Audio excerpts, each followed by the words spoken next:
আসসালামু আলাইকুম। চিত্রচিরে চৈত্র মাস লিখেছেন মোমো সাহা। দেখতে দেখতে ভ্যাটিকান সিটিতে আজ কতদিনের বসবাস অবনী বেগমের। চেরিও এখন বেশ সুস্থ। এত দ্রুত তার সুস্থতা কল্পনার বাইরে ছিল।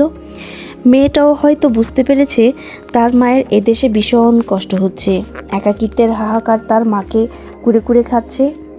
মেয়ের মাথায় অনবরত হাত বুলিয়ে যাচ্ছেন অবনী বেগম। আর কয়েকদিন পরই দেশের মাটিতে হয়তো ফিরে যেতে পারবেন তারা। হয়তো দুঃখ ভুলে আবার বাঁচতে পারবেন তিনি। হয়তো আবারও হাসি খুশি একটা জীবন পাবেন তারা। জীবনে অবনী বেগমের চাওয়ার আর কী ছিল? একটু সুখ, একটু ভালো থাকতে চাওয়ার ইচ্ছে ছাড়া। কিন্তু হঠাৎ জীবনটা দুর্বিষহ হয়ে যায় সেই অপরিচিত পুরুষের আগমনে। এরপর কত শত দিন গেল। অবনী বেগম কেবল বেঁচে থাকার জন্যই বেঁচেছিলেন। ওহি যখন হলো তখন তার বয়স 18-19 হবে। তিনি মানতে পারেননি ওহিকে প্রথম সবার অমতে মেয়েটাকে হোস্টেলে রাখেন। কিন্তু যতদিনে মা হওয়ার মর্ম বুঝলেন ততদিনে দেখলেন মেয়েটা তার থেকে অনেক দূরে সরে গিয়েছে। কাছাকাছি এনেও সেই দূরত্ব মেটাতে পারেননি তিনি। অবনীর ভাবনার মাঝে কেবিনের দরজা খুলে প্রবেশ করলেন আমজাদ। পরনে তার বেশ ফর্মাল পোশাক। প্রতিদিন তিনি মেয়েকে এসে দেখে যান। স্ত্রীর সাথে খুব কমই কথা বলেন, না পারতে বলা যাকে বলে।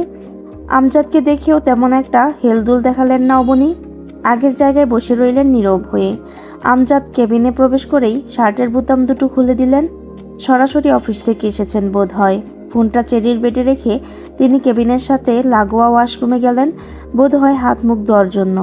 আমজাদের বয়স 45-এর এপার ওপার হবে। এখনও দেখতে বেশ সুন্দর লাগে। যখন তাদের বিয়ে হয় তখনও আমজাদ এতটা বোধ হয় সুপুরুষ ছিলেন না। কেমন বোকা বোকা, সাদিকি আর মানুষ বউ পাগল বলতো। অথচ আজ সেই আমজাদ গম্ভীর শীতল।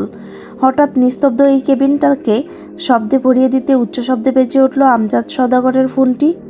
অবনী বেগম তাকাবেন না করেও কৌতূহল নিয়ে তাকালেন ফোনের স্ক্রিনে, যেখানে জলজল করছে সেই মধ্যরাতের হৃদয় জ্বলসে দেওয়া নামটা জেসি।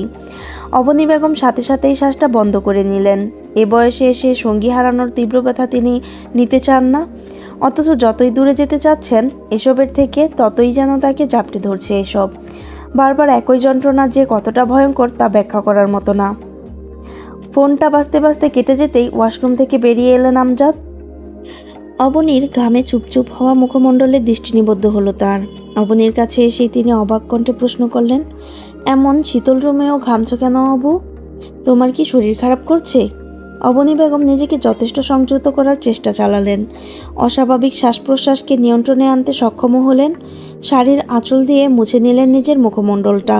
অতঃপর বেশ ধীর কণ্ঠে বললেন, ঠিক আছি আমি। কথাটা যেন বিশ্বাস করতে পারলেন না আমজাদ সওদাগর। স্ত্রীর পাশে এসে কপালে হাত দিয়ে জ্বর পরীক্ষা করলেন।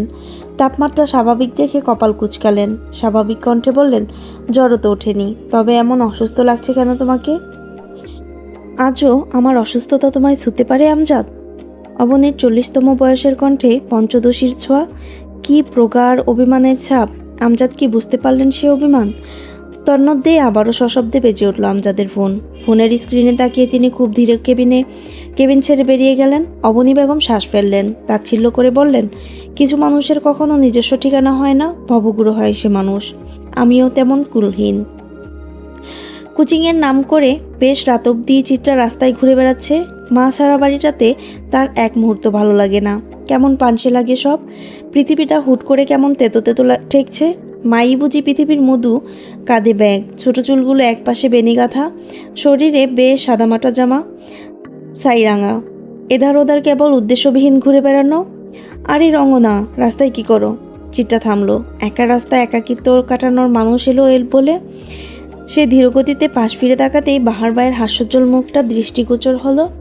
বাহার ভাই সচরাচর হাসেন না, অথচ আজ কি সুন্দর হাসির ঝিলিক মুখ জুড়ে। চিত্রা থামলো, দৃঢ়কণ্ঠে বলল, আপনি এ রাস্তায় যে বাহার ভাই? বাহার চিত্রার পাশাপাশি দাঁড়িয়ে হাসি মুখে বললেন, হ্যাঁ, কাজে এসেছিলাম। তা তুমি এখানে কেন? এমনি কোচিং করতে এসেছিলাম। তোমার কোচিংয়ের রাস্তা এটা তো না? ঘুরছিলে একা একা? বাহার ভাইয়ের দৃষ্টি তখনও চিত্রার মুখমণ্ডল জুড়ে, চোখে অবাধ প্রশ্নের ছড়াছড়ি। চিত্রা ধীর কণ্ঠে বলল, ভালো লাগছিল না। বাহার ভাই, আম্মু যে কোথায় গেল? চিন্তা করো না, ফিরে আসবেন। তোমার মিছে জেদের জন্য উনি বোধ হয় অনেক কষ্ট পেয়েছেন। অহেতুক কাজটা না করলেও পারতে। চিত্রার খুব গোপনে দীর্ঘশ্বাস বেরিয়ে এলো।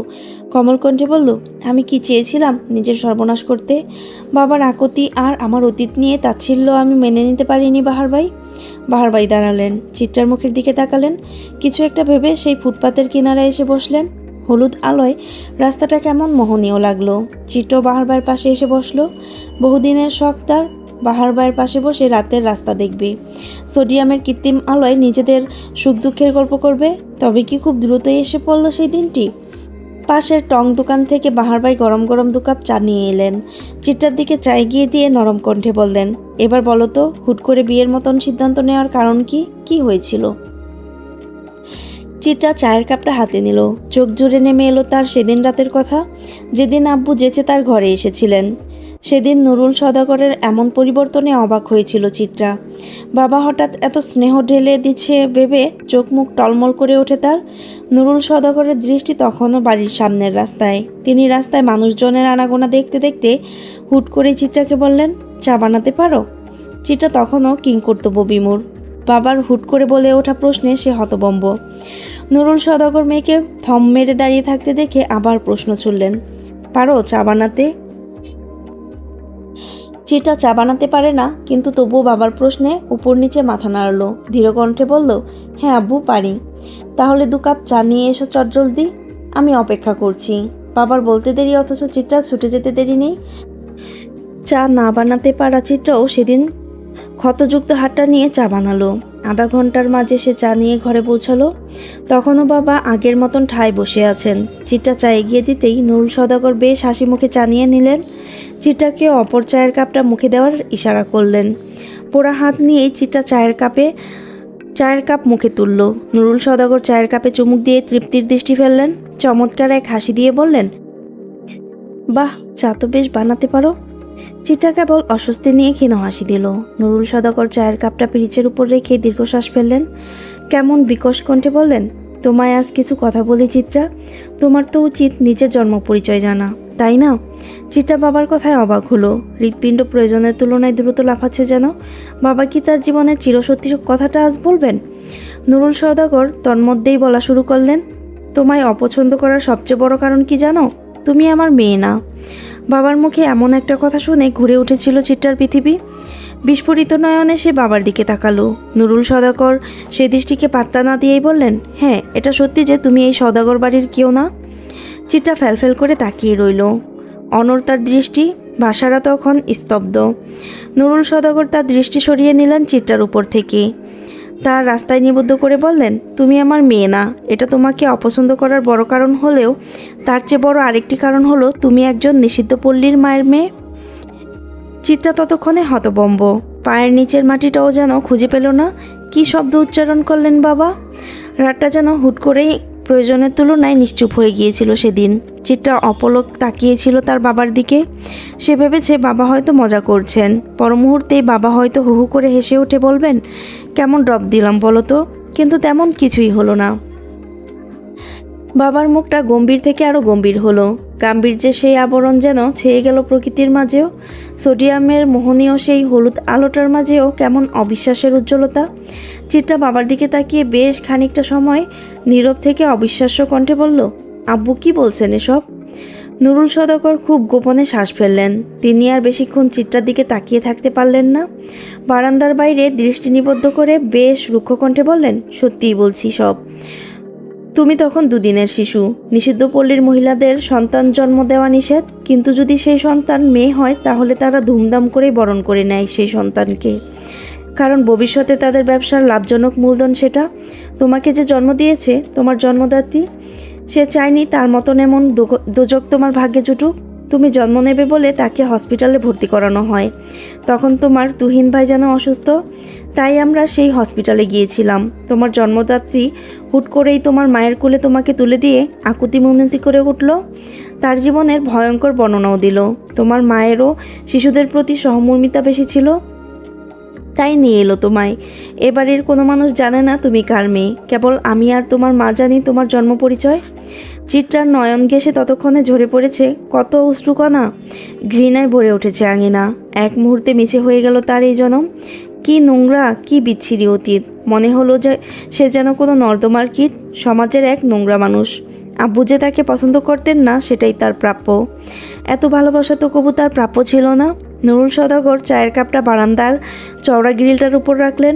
পাঞ্জাবির পকেট থেকে রুমাল বের করে মুছে নিলেন তার মুখমণ্ডল। মুখ মোছার নাম করে কিছু অশ্রুকণাও বোধ হয় মুছে নিলেন। কে জানে আধারের কুল ঘেঁষে যাওয়া গল্পের কথা। পকেটের রুমাল পকেটে রেখে নুরুল সওদাগর গলা পরিষ্কার করে বললেন, তুমি তো জানলে তোমার অতীত, এখন একটা কথা রাখবে? চিত্রার কণ্ঠে তখনও কান্নার ছাপ, তবুও সে অস্ফুট স্বরে উচ্চারণ করলো, জি আব্বু বলেন। তুমি বিয়ে করে ফেলো চিত্রা, মনে করো না তোমায় অপছন্দ করি বলে, সেটা বলছি। তুমি আমার দায়িত্বে ছিলে, আমি তোমার ভালো একটা ভবিষ্যৎ গড়ে দিতে চাই। আজ আছি, কাল তো নাও থাকতে পারি। তোমার দায়ভার তখন কে নেবে? এবাড়ির সবাই হয়তো তোমায় ভালোবাসে, কিন্তু আমরা না থাকলে তারা হয়তো ফিরেও চাইবে না, কারণ তোমার সাথে তাদের রক্তের সম্পর্ক নেই। চিত্রার অবুঝ মন পরপর ধাক্কায় তখন নিস্তব্ধ। রাতের দীর্ঘশ্বাসগুলো বুকের ভেতর জমে জমে পাহাড় সমান হয়ে গেছে। এই পাহাড়ের ভীষণ ওজন নিতে পারছে না চিত্রা। কেমন দম বন্ধ হয়ে এসেছিল সেদিন। আবেগের বশেই কিংবা নিজের প্রতি ঘৃণা থেকে সে রাজি হয়ে গেল বাবার প্রস্তাবে। হয়তো ঋণ শুধরানোর অপচেষ্টাটাও ছিল। সেদিনের কথা স্মৃতিচারণ করে বলল চিত্রা। বিরাট এক বিষাক্ত দীর্ঘশ্বাস বেরিয়ে এলো তারই সাথে। সেদিন কাঁদলেও আজ কাঁদছে না চিত্রা। হুট করে কি সেও পাথর হয়ে গেল? বাহার ভাই তখনও নির্জীব, চোখের দৃষ্টি রাজপথে। হাতের চায়ের কাপের গরম গরম চা এখন শরবত প্রায়। ভিতরের তরতাজা অনুভূতিও কেমন নিস্তেজ। বাহার ভাইয়ের নীরবতা ভয় জাগালো চিত্রার মনে। বাহার ভাই বুঝি আজ চিরবিচ্ছেদ ঘোষণা করবেন? ঘৃণার থুতু বুঝি তার উপর ছুঁড়ে মারবেন বাহার ভাই? মারুক না হয়, সে সহ্য করে নেবে। ঘৃণাটা তো আর তার দোষে পাবে না। অদৃষ্টের পরিহাস, তবে আক্ষেপ কিসের, আফসোস কিসের? নিজের ভাগ্য যদি সে নিজে গড়ত, তাহলে কি আর থুতু ফেলতে পারত কেউ? না অনিশ্চিত ভবিষ্যৎ রচিত করত। তবুও যদি মানুষ তাকে দোষী ভাবে, তবে মেনে না হয় নেবে সে সবটুকু দোষ। চিত্রার মনের ভুল ভাবনার কার্তুজকে ভেঙে ঘুরিয়ে দিলেন বাহার ভাই। হাতের চায়ের কাপটা পাশেই ছুঁড়ে ফেলে বেশ স্বাভাবিক কণ্ঠে বললেন, তোমার কি সেসব শুনে নিজের উপর ঘৃণা জন্মেছিল রঙনা? এমন পরিস্থিতিতে বাহার ভাইয়ের এই প্রশ্নটা চিত্রা আশা করেনি। জীবনে তো আশা ছাড়াই কত কিছু হয়। চিত্রা উত্তর দিল, করাটা স্বাভাবিক না বাহার ভাই? বাহার ভাই হাসলেন। খুব ধীরে চিত্রার মাথায় স্নেহের হাত বুলিয়ে দিলেন। এই প্রথম বোধ হয় বাহার ভাই চিত্রাকে ছুঁয়ে দিলেন, তাও স্নেহের হাতে, কোনো লোভ লালসাবিহীন। কতদিন এমন করে কেউ আদর করেনি চিত্রাকে। কতদিন সে এমন আদরের জন্য হাহাকার করেছে। সে হিসেব আজ দোরগোড়ায়। নিশ্চুপ চিত্রার মাথায় মানুষটা হাত বুলিয়ে দিতে দিতে বললেন, অস্বাভাবিক সেটা। তুমি নিজেকে কেন ঘৃণা করবে রঙনা?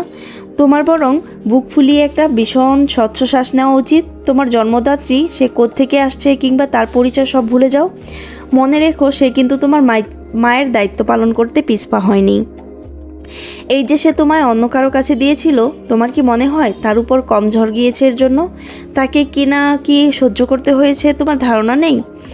একটা কথা শুনেছ, জন্ম হোক যথাতথা, কর্ম হোক আসল। তোমার সাফল্য যখন আকাশ ছুঁয়ে দেবে, তোমার জন্ম পরিচয় তখন মরীচিকা। চিত্রা কেবল মনোযোগ সহকারে শুনল এই ছন্নছাড়া লোকটার কথা। কত সুন্দর করে গুছিয়ে কথাগুলো বললেন। মানুষটা এতটা গোছানো কেউ বুঝবে তার বাহ্যিক আবরণ দেখে। লম্বা এক নিঃশ্বাস নিল চিত্রা। শুদ্ধতম হাসি দিয়ে বলল, চলুন বাহার ভাই, ফেরা যাক। বাহার ভাইও ঘাড় কাত করে উঠে দাঁড়ালেন। একটা রিক্সা ডাক দিয়ে বসিয়ে দিলেন চিত্রাকে। বাহার ভাইকে না উঠতে দেখে অবাক হলো চিত্রা। কপাল কুঁচকে প্রশ্ন করলো, আপনি যাবেন না? তুমি যাও, আমি হেঁটে আসব। বাহার ভাইয়ের উত্তরে কুচকানো কপাল আরও কুচকালো। অবাক কণ্ঠে বলল, আমার সাথেই চলুন। হেঁটে আসার কি দরকার? আজ আমি আপনাকে বাড়ি অবধি না হয় নিয়ে গেলাম, কোনো একদিন আপনি পুরো শহর ঘুরাবেন। চিত্রার কথায় বিশেষ হেলদুল দেখালেন না বাহার ভাই। পকেটে দুহাত গুজে কোকড়ানো চুলগুলো দুলিয়ে বললেন, আমি হিমু নই রঙনা, আর না তুমি রূপা। আমরা আমাদের মতনই। আমি দরিদ্রতার কষাঘাতে পিষে যাওয়া এক মানব, আর তুমি বাস্তবতার বেড়াজালে জ্বলসে যাওয়া নারী। আমাদের গন্তব্য এক হলেও হয়তো পৌঁছানোর পদ্ধতি ভিন্ন। তাতে ক্ষতি কি? শেষ অবধি যদি সন্ধি হয়, রাস্তা তবে ব্যাপার নয়। কথা শেষ করে চিত্রার দিক থেকে নজর সরিয়ে বাহার ভাই হাঁটা ধরলেন সোজা। চিত্রা কতক্ষণ তাকিয়ে রইল সেই বাহার ভাইয়ের দিকে। লোকটা যদি একটু পিছে ফিরে তাকান সেই আশায়, কিন্তু তার হলো কই? লোকটা তো আর তাকালেন না। সবসময় চিত্রার আশা ভেঙে দিতে লোকটা প্রস্তুত। চিত্রা ছোট শ্বাস ফেললো। থাক, সবার গল্পের বিবরণ এক হলেই সমস্যা। থাক না বাহার ভাই, ও রঙ্গনার গল্প কিছুটা অন্যরকম। ক্ষতি তো আর নেই।